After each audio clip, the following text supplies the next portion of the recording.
Hi, I'm Megan from the Creative Vegetable Gardener, and today I'm going to show you how to give your onions a haircut. If you started your own onion seeds at home like I did, you might find that they get pretty tall as they're hanging out underneath your grow lights. One option is that you could continually just raise your lights higher and higher and higher as the onions get taller. Or you can grab a pair of scissors and give them a haircut instead.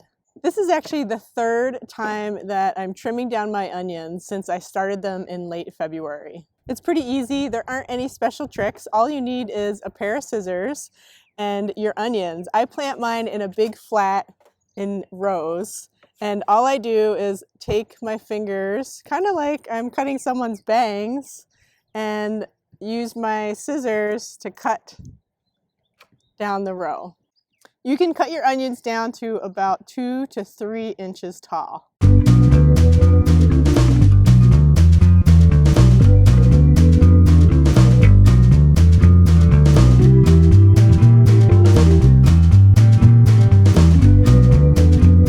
I like to trim my onions down because I want them to get nice and stout. I don't care how tall they are when I'm planting them. Instead, I want them to focus on getting a little bit stouter so they're a little bit more hardy when I put them in the garden in a few weeks.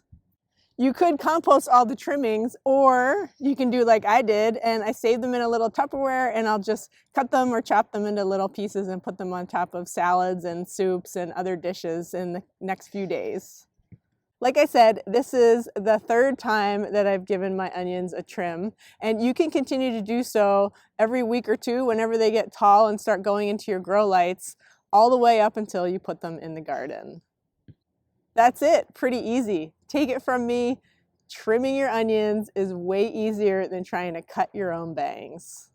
Thanks for joining me, and I'll be back with more videos to help you get more food, beauty, and joy from your vegetable garden.